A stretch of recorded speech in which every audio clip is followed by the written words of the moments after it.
Durante casi 20 años, elegir coche en España no era realmente elegir. Casi todo lo que circulaba por las carreteras llevaba el mismo escudo en el capó. Esta es la historia de 10 SEAT nacidos durante la dictadura de Francisco Franco, desde el primer sedán solemne para taxistas y ministerios hasta el último utilitario diseñado ya con la mirada puesta en Europa. Pero hay una pregunta que conecta a los 10. ¿Por qué durante tanto tiempo casi no había alternativa a comprar un SEAT en España? ¿Y por qué eso empezó a cambiar justo el mismo año en que el dictador murió? La respuesta llega al final, con el último coche de esta lista. Quedaos hasta entonces, porque solo así esta historia cobrará todo su sentido.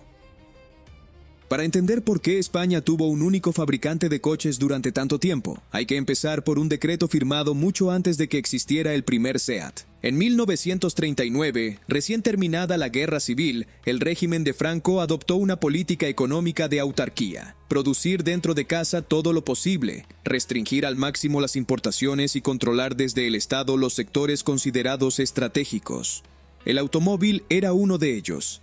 De esa lógica nació, en 1941, el Instituto Nacional de Industria, el brazo empresarial del propio Estado, creado a imagen del modelo del Instituto per la Ricostruzione Industriale que Mussolini había impulsado poco antes en Italia. Y de ese instituto nació, el 9 de mayo de 1950, la Sociedad Española de Automóviles de Turismo, con capital español, pero con tecnología prestada por Fiat, la única forma realista de levantar una industria que España no tenía. El resultado, 3 años después, fue el SEAT 1400, presentado el 13 de noviembre de 1953 en la fábrica de la Zona Franca de Barcelona. No era ni de lejos un coche para cualquiera.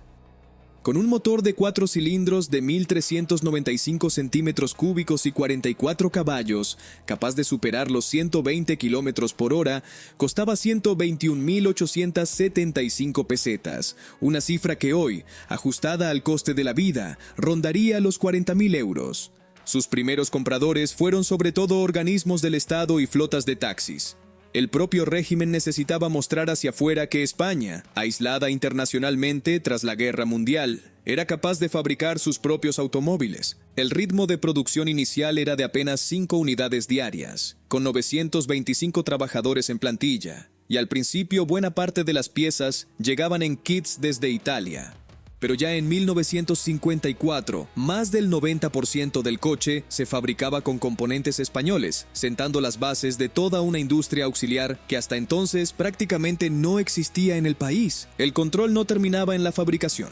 Durante años, el gobierno prohibió prácticamente la importación de coches extranjeros para uso particular, salvo contadísimas excepciones administrativas, con el argumento oficial de proteger unas divisas que el país apenas tenía. En la práctica, esa protección también garantizaba a SEAT un mercado cautivo sin competencia real. Quien quería un coche nuevo en España, lo quería o no lo tenía que comprarlo con el escudo de SEAT en el capó.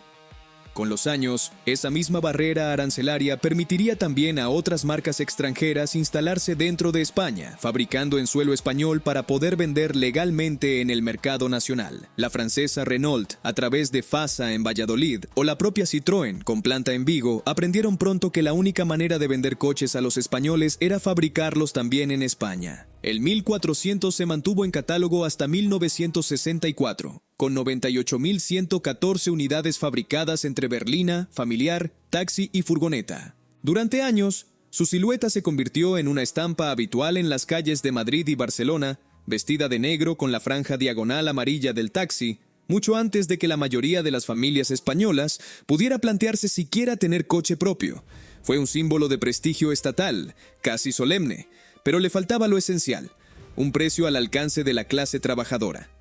Ese coche, el que de verdad iba a poner a España sobre ruedas, estaba a punto de llegar, y con él, el primer gran síntoma de que el mercado cerrado del franquismo empezaba a rozar sus propios límites. Si esta historia os está enganchando, escribid en los comentarios desde qué ciudad nos estáis viendo. En 1959, el ministro de Comercio Alberto Ullastres y el resto del equipo tecnócrata del régimen aprobaron el Plan de Estabilización, el primer paso serio para abrir mínimamente una economía asfixiada por 2 décadas de autarquía. 2 años después llegaría el primero de los planes de desarrollo, con un objetivo muy concreto: llevar la renta española a los $1.000 por habitante. El SEAT 600, que ya se fabricaba desde el 27 de mayo de 1957, se convirtió en el símbolo rodante de ese objetivo, casi antes de que el propio plan existiera sobre el papel. En 1963 llegó el 600D, con el motor ampliado a 767 centímetros cúbicos y 29 caballos. Una actualización que le permitía alcanzar los 108 kilómetros por hora y que sirvió, de paso, para bautizar más tarde al propio SEAT 800.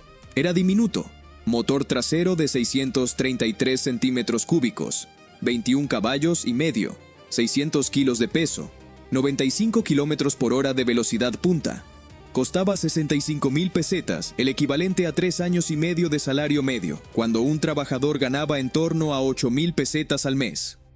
Pero incluso teniendo el dinero, comprarlo no era inmediato. Las listas de espera llegaron a alargarse hasta 4 años, con un depósito de 20,000 pesetas solo para apuntarse, y buenos contactos ayudaban a adelantar puesto en la cola. SEAT multiplicó su producción de 40 coches diarios en 1958 hasta 240 a finales de 1964. Y la demanda seguía sin saciarse, sobre todo en Cataluña, Madrid y el País Vasco, las regiones más industrializadas, donde el poder adquisitivo crecía mucho más rápido que en buena parte de Andalucía o Extremadura, donde el coche particular seguiría siendo un lujo lejano para la mayoría durante bastantes años más. El 600 les cambió literalmente la vida a millones de familias que hasta entonces se movían en moto o directamente andando. Viajar todos juntos, apretados, muchas veces más de los 4 ocupantes homologados, hasta el pueblo de los abuelos en agosto, se volvió posible por primera vez.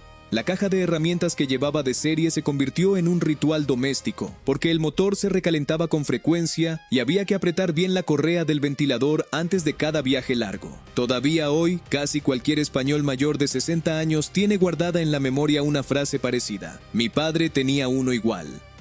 La fábrica de la Zona Franca, que llegó a emplear a más de 30,000 trabajadores, se convirtió también en una auténtica escuela de mano de obra especializada, formando a toda una generación de mecánicos y electricistas del automóvil que después replicarían ese oficio en talleres de toda España. La producción del 600 terminó el 3 de agosto de 1973, tras 16 años y 794,406 unidades vendidas, casi todas dentro de España, porque exportar apenas era una prioridad para una fábrica que no daba abasto ni con la demanda interna.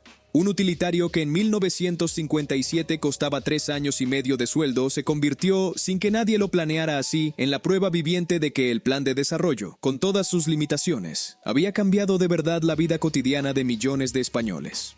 Hoy, un 600 en buen estado puede llegar a costar en el mercado de clásicos hasta 10,000 euros. Una vuelta de tuerca curiosa para el utilitario más humilde de la historia española. Pero el 600, con todo su cariño, se quedaba pequeño. SEAT necesitaba diversificar su catálogo, y la primera respuesta llegó de una forma tan sencilla como inesperada.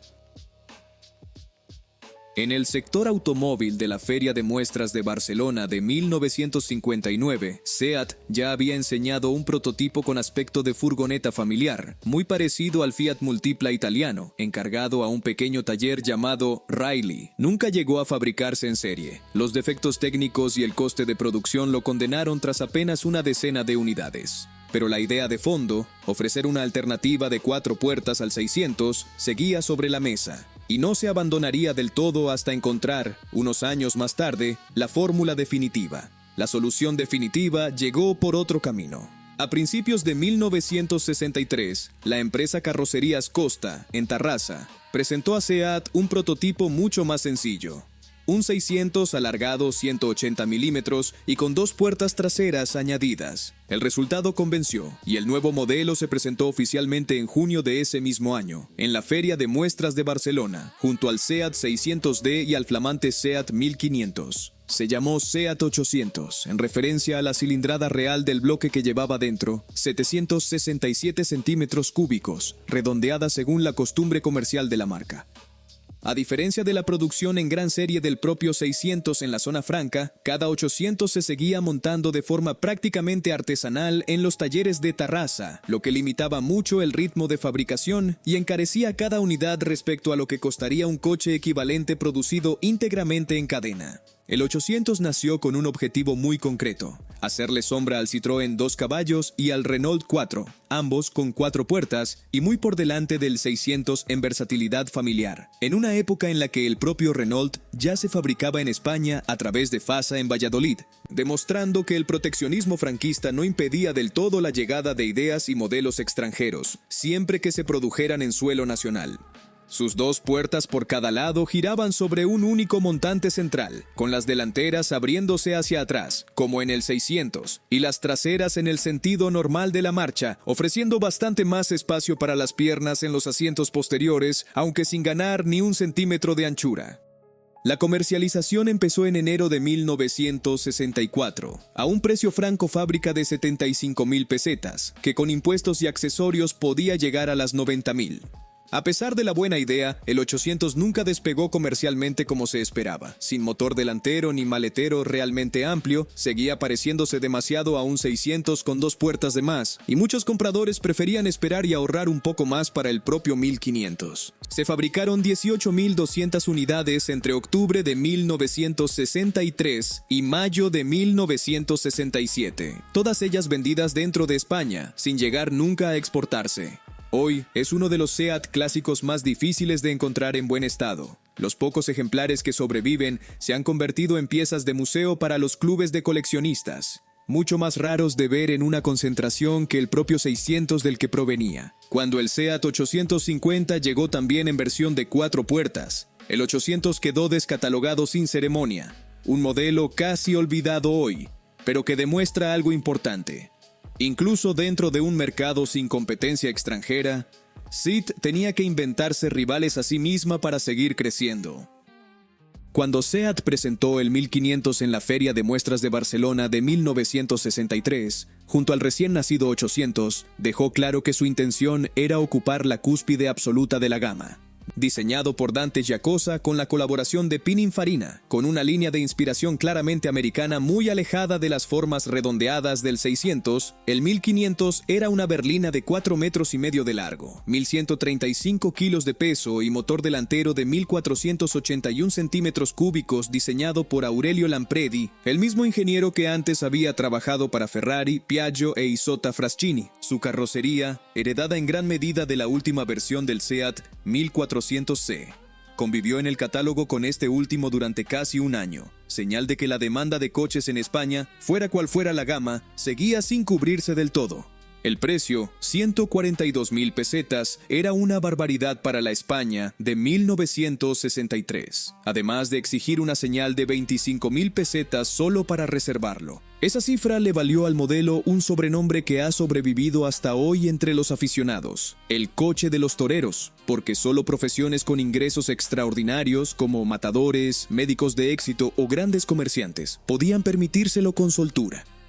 En el escalón inmediatamente superior de la producción nacional, únicamente el Dodge Dart, ensamblado por Barreiros en Madrid, se atrevía a plantarle cara en prestaciones y prestigio, en una época en la que Barreiros, fundada originalmente para fabricar camiones diésel y más tarde vinculada a Chrysler, competía también con Pegaso, la marca de camiones y autobuses igualmente sostenida por el Instituto Nacional de Industria, por hacerse un hueco en el segmento de los turismos de más alta gama del país. Pero el 1500 tuvo una segunda vida mucho más democrática, casi contradictoria con su fama inicial. Se convirtió en el taxi de referencia en Madrid y Barcelona durante toda la década, apreciado por su fiabilidad, su mantenimiento sencillo y su capacidad para 6 pasajeros en el asiento corrido, aunque de forma oficial solo estuviera homologado para 5. Así, el mismo coche que unos pocos privilegiados compraban como símbolo de estatus, era también el vehículo en el que la inmensa mayoría de los españoles subía a diario para ir de un lado a otro de sus ciudades, sin saber muchas veces que viajaban en el coche de los toreros.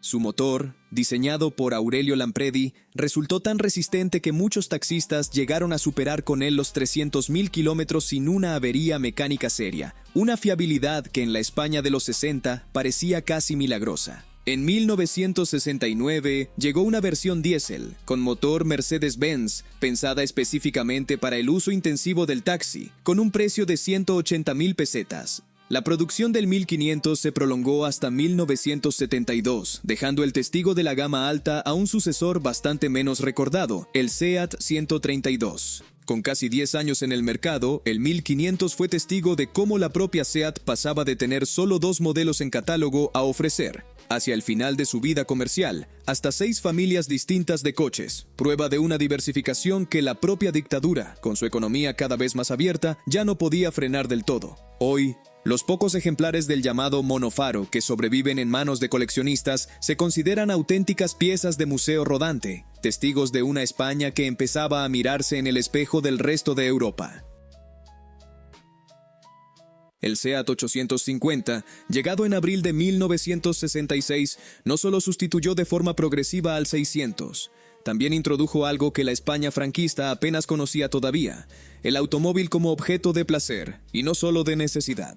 La inversión para levantar la nueva línea de montaje en la zona franca de Barcelona superó los 500 millones de pesetas de la época, con 3.000 trabajadores contratados específicamente para el proyecto, una cifra que da idea de la escala industrial que SEAT ya manejaba apenas 16 años después de su fundación. Su versión coupé, presentada en 1967 a un precio cercano a las 127.000 pesetas, fue el primer automóvil de diseño deportivo fabricado en serie en toda España, un nicho que hasta entonces solo cubrían pequeños talleres artesanales como Ciata o Milton, con series ridículamente cortas y precios inalcanzables, y que en las grandes ciudades del norte y de Cataluña empezó a verse con cierta frecuencia entre los jóvenes profesionales de clase media alta, mientras que en buena parte del sur seguía siendo una rareza reservada a muy pocos privilegiados. 2 años más tarde, en 1969, llegó el Spider, diseñado por Giorgetto Giugiaro para Bertone.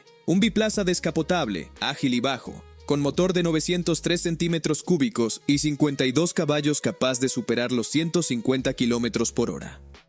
Para una España donde el turismo extranjero empezaba a transformar la costa mediterránea y donde muchos emigrantes volvían de vacaciones desde Alemania o Francia al volante de coches occidentales mucho más modernos, aquel Spider representaba algo nuevo, la posibilidad, aunque fuera minoritaria, de que un coche español no tuviera nada que envidiar a un descapotable importado. Aquellos emigrantes, que cada mes de agosto cruzaban media Europa en coche para pasar las vacaciones en su pueblo de origen, se convirtieron sin pretenderlo en una fuente constante de comparación. Sus vecinos veían con sus propios ojos lo que se conducía al otro lado de los Pirineos, y el 850, con todas sus limitaciones, era de los pocos modelos españoles capaces de no desentonar del todo junto a esos coches llegados de fuera. A partir de 1971, cuando Fiat dejó de fabricar su propio 850 en Italia, todos los ejemplares vendidos en Europa bajo el nombre italiano salían en realidad de la fábrica catalana. Un detalle que muy pocos compradores europeos llegaron a sospechar siquiera, y que demuestra hasta qué punto la industria española, nacida como simple receptora de tecnología ajena, había llegado a ser en algunos terrenos más eficiente que la propia matriz. Entre 1966 y 1974 se fabricaron más de 1.200.000 unidades del 850, contando todas sus versiones.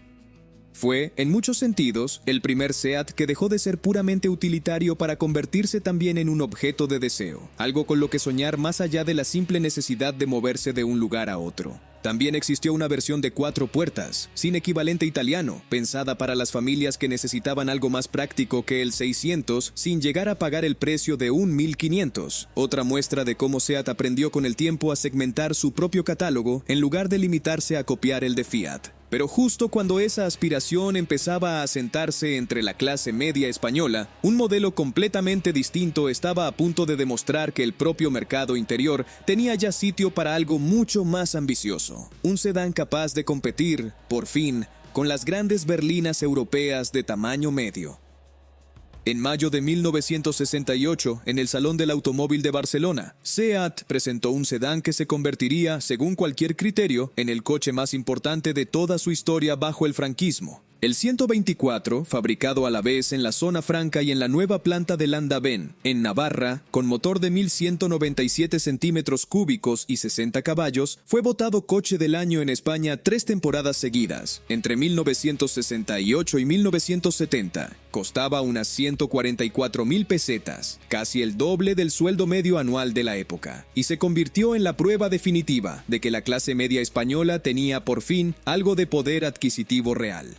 Por entonces, el mapa industrial del motor en España ya no giraba en exclusiva alrededor de Barcelona. En Villaverde, al sur de Madrid, se ensamblaban modelos vinculados a Chrysler y en Linares, en el corazón de Andalucía, la recién creada Santana Motor empezaba a construir todoterrenos con licencia Land Rover, ampliando poco a poco la geografía del automóvil español. Pero detrás de aquel símbolo de progreso había una historia bastante menos amable, la de los propios obreros que lo fabricaban. El 18 de octubre de 1971, un grupo de trabajadores despedidos por su actividad sindical clandestina se coló, mezclado entre el turno de mañana, dentro de la fábrica de la Zona Franca de Barcelona. Pedían la readmisión de sus compañeros. La protesta acabó en una sentada masiva frente a las oficinas de dirección, y a primera hora de la tarde la policía irrumpió en los talleres para disolverla por la fuerza. En el enfrentamiento murió el trabajador Antonio Ruiz Villalba, y hubo un gran número de heridos. Aquel episodio, hoy bastante olvidado fuera de Cataluña, se convirtió en un punto de inflexión del movimiento obrero español bajo la dictadura. SEAT empleaba entonces a más de 30.000 personas solo en la Zona Franca, la primera empresa de toda Cataluña por plantilla, y su peso en la economía nacional era tal que, según una frase muy repetida en la época, cuando la SEAT estornudaba, España se resfriaba. Los sindicalistas encarcelados y despedidos aquel año lograrían, con el paso de los años y ya en democracia, una amnistía laboral completa, con la readmisión de todos los afectados por motivos políticos o sindicales.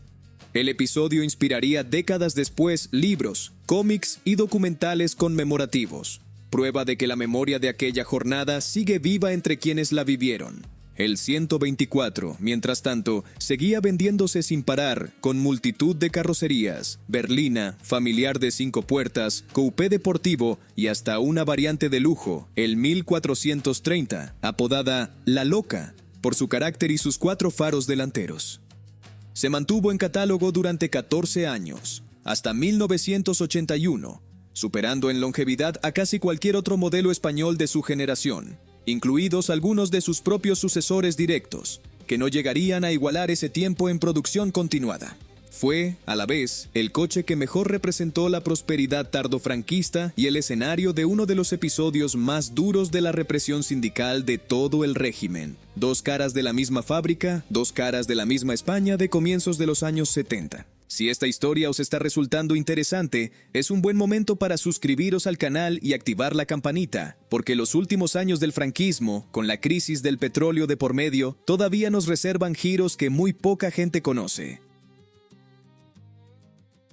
Un año después del lanzamiento del 124, en el Salón de Barcelona de 1969, SEAT presentó una versión más lujosa y potente del mismo coche, con el mismo motor de 1.438 centímetros cúbicos y una velocidad punta de 150 kilómetros por hora. Se llamó sencillamente 1430 y se distinguía del 124 normal por un frontal cromado con faros dobles, tomado directamente del SEAT 1500 que estaba a punto de retirarse, además de mejores acabados interiores y una instrumentación mucho más completa. Su precio de salida rondaba las 170.000 pesetas, muy por debajo de las 142.000 que había costado el 1506 años antes, una prueba de que la inflación y el propio desarrollo industrial español estaban abaratando poco a poco el acceso a coches de gama media alta. En cuanto salió al mercado, el 1430 se convirtió en la estrella de la gama SEAT, desplazando en prestigio al propio 1500 que todavía se vendía en paralelo. En 1970 llegó la versión de 5 puertas, y poco después las variantes potenciadas 1600 y 1800, con 75, 95 y hasta 105 caballos según la versión, cifras que en la España de comienzos de los 70 sonaban a auténtico deportivo disfrazado de berlina familiar. Las versiones más exclusivas, con techo de vinilo y una franja negra rodeando los faros traseros, se convirtieron con el tiempo en las más apreciadas por los coleccionistas actuales, precisamente por lo pocas que quedan en circulación. Y ahí es donde el 1430 se ganó, en la calle, un nombre muy distinto al oficial. Entre los jóvenes urbanos de la época, con su propio argot, muy pocos coches tenían apodo propio. Al 1430, sobre todo en sus versiones 1600 y 1800, lo llamaban La Loca o El Raca. Su combinación de velocidad, discreción exterior y facilidad para forzar la cerradura lo convirtió en el coche favorito de los pequeños delincuentes de la época para sus huidas, hasta el punto de que las propias fuerzas del orden, la Guardia Civil de Tráfico incluida, lo adoptaron también como vehículo de persecución, dando lugar a la paradoja de que ladrones y policías, muchas veces, conducían exactamente el mismo modelo. Aquella doble vida, símbolo de estatus para unos y herramienta de fuga para otros, retrata bien una España que empezaba a tener delincuencia urbana organizada al mismo tiempo que descubría el automóvil de altas prestaciones.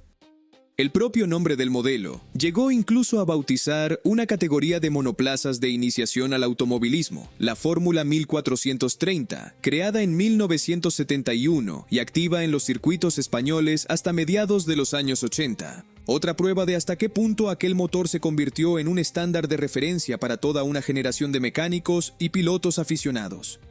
Entre 1969 y 1975 se fabricaron 255.414 unidades del 1430 en todas sus versiones, hasta que el SEAT 131 tomó el relevo como berlina de gama alta. Hoy, paradójicamente, ese pasado de coche de fugas se ha convertido en parte de su atractivo entre coleccionistas jóvenes que valoran precisamente esa mezcla de leyenda urbana y mecánica sencilla de mantener. Pero antes de que eso ocurriera, la propia familia del 124 todavía tenía una sorpresa más que dar, una versión pensada, por primera vez en la historia de SEAT, para competir de igual a igual con los grandes turismos deportivos europeos. Hasta 1970, la oferta de SEAT en el terreno de los grandes turismos deportivos se limitaba, en la práctica, al coupé y al Spider derivados del 850, coches divertidos pero modestos en potencia. Ese año, en el Salón de Barcelona, llegó algo completamente distinto: el 124 Sport Coupé, con motor de doble árbol de levas, 1.608 centímetros cúbicos y 110 caballos, alimentado por dos carburadores dobles Weber, capaz de plantar cara a rivales tan directos como el Alpine A110 o el Renault 8TS, este último fabricado también en la planta vallisoletana de Fasa Renault. Otros aspirantes al mismo segmento, como el pequeño Audi Mini 1275, montado en Pamplona por la filial española de British Leyland, completaban un panorama de gran turismo compacto que apenas existía en España pocos años antes. Con un precio de 243.500 pesetas, que con impuestos superaba con holgura las 300.000 en enero de 1971, el 124 Sport se situaba en un segmento reservado casi en exclusiva a marcas norteamericanas como Dodge, y muy por encima de lo que costaba entonces un piso modesto en cualquier capital de provincia. Su interior, con asientos individuales delanteros tapizados en vinilo y una consola central que recordaba a los grandes turismos italianos de la época, contrastaba fuertemente con la sobriedad casi militar de otros modelos SEAT contemporáneos, y era buena parte de su atractivo entre un público joven y adinerado que empezaba a valorar el diseño tanto como la mecánica. Su presentación en Madrid contó con la presencia del propio ministro de Industria, Gregorio López Bravo, un gesto que decía mucho sobre la importancia simbólica que el régimen concedía a demostrar que España también podía fabricar un auténtico gran turismo, y no solo utilitarios pensados para el ahorro familiar. A finales de 1972 llegó una segunda versión, el 124 Sport Coupé 1800, con un motor de 1.756 centímetros cúbicos y 118 caballos, ahora con un único carburador de doble cuerpo, mucho más sencillo de mantener a punto que el sistema anterior. Por fuera se distinguía por unos parachoques más grandes, una calandra rectangular más maciza y unos pilotos traseros verticales en lugar de horizontales, cambios de estilo que le daban un aspecto más musculoso y agresivo que el modelo original de 1970. Frenos de disco en las 4 ruedas y caja de 5 velocidades sincronizada, la primera en llegar al mercado español, completaban una ficha técnica que en su momento no tenía rival nacional.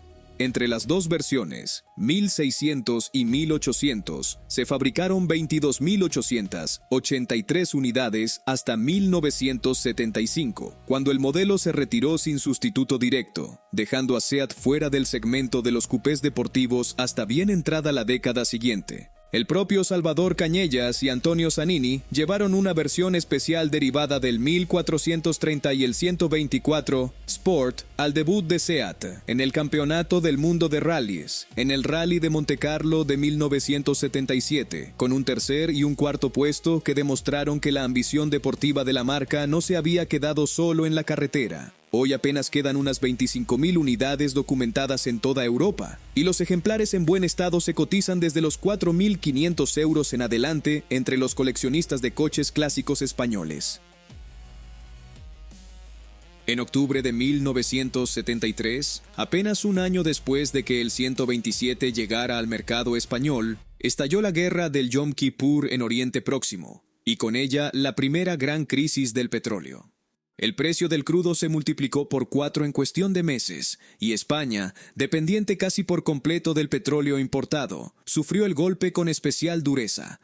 De repente, un coche pequeño, ligero y de consumo moderado dejó de ser solo una opción económica para convertirse en una necesidad para millones de familias. El 127, presentado en abril de 1972, había llegado por casualidad justo a tiempo. Basado en el Fiat 127, coche del año en Europa en 1971, introducía en España algo revolucionario: motor delantero transversal y tracción delantera, un esquema que aprovechaba mucho mejor el espacio interior que el clásico motor trasero de sus hermanos mayores.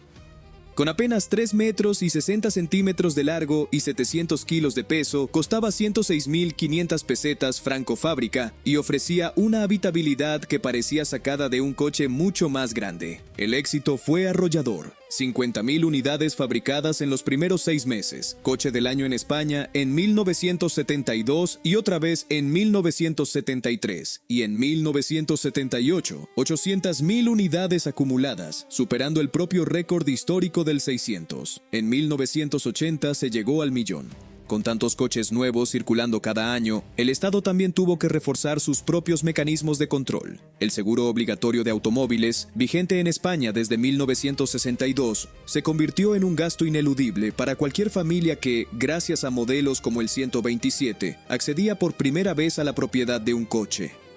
Pero más allá de las cifras, el 127 marcó un relevo generacional silencioso. Fue el primer coche de miles de jóvenes españoles nacidos ya bajo el régimen, una generación que no había conocido la posguerra ni el racionamiento, y que empezaba a vivir el franquismo tardío con expectativas muy distintas a las de sus padres. Con el gobierno racionando el consumo de combustible y restringiendo la velocidad en carretera para ahorrar petróleo, un coche como el 127, capaz de moverse con poco más de 6 litros cada 100 kilómetros, se convirtió en el símbolo perfecto de una España que empezaba a entender que ni siquiera la autarquía más cerrada podía protegerla de lo que ocurría fuera de sus fronteras.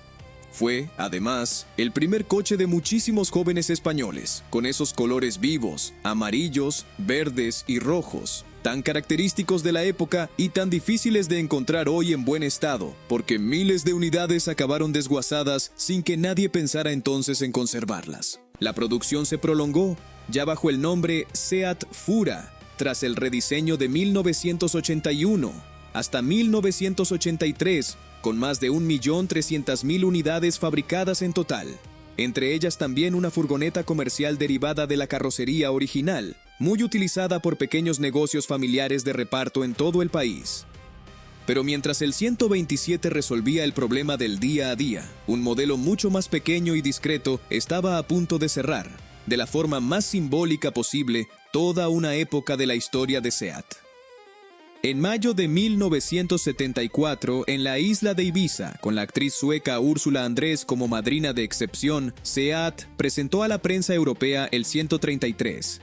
Técnicamente era un 127 con motor trasero, heredero directo del espíritu del 600, pero con un detalle que lo hacía distinto a todo lo anterior. Por primera vez en su historia, la fábrica de la Zona Franca presentaba un modelo sin depender de un proyecto paralelo italiano. Fiat nunca fabricó un equivalente propio. Utilizaba el mismo bloque del 127, pero con un cigüeñal distinto que reducía la cilindrada a menos de 900 centímetros cúbicos para pagar menos impuestos según la fiscalidad vigente, una decisión de ingeniería tan pragmática como reveladora del contexto económico en el que nacía.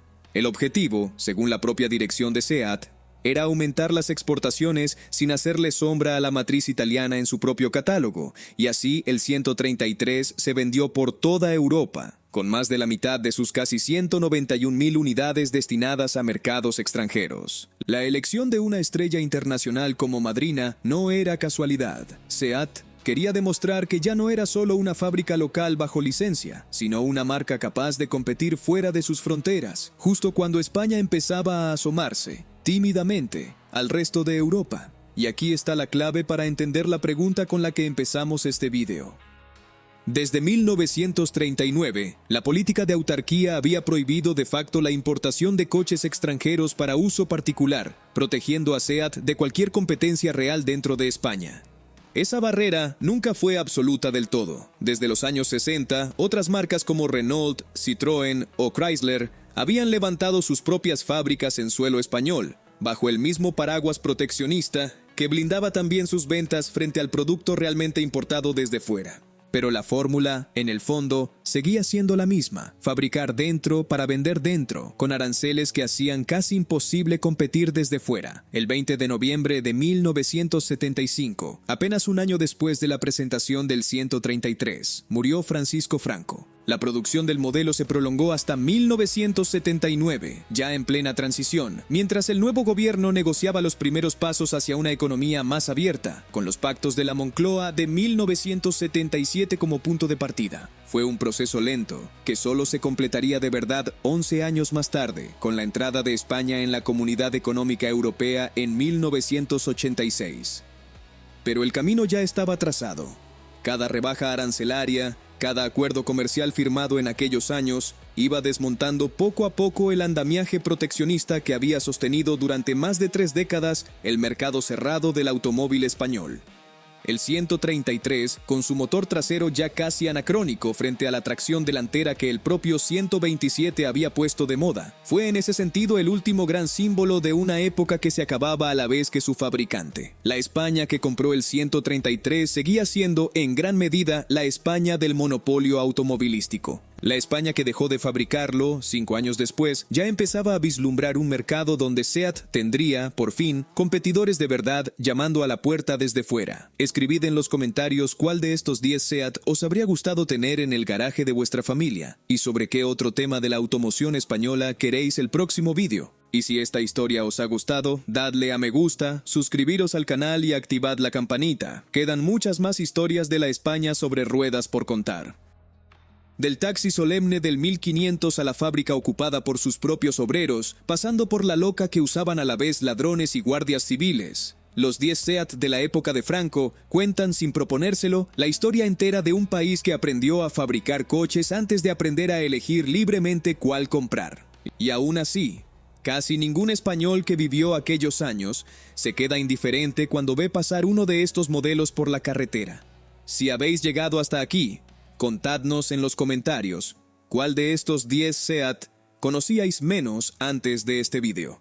Y si el canal os ha gustado, suscribiros y activad la campanita, porque nos queda mucho más de la automoción española por contar. Hasta la próxima.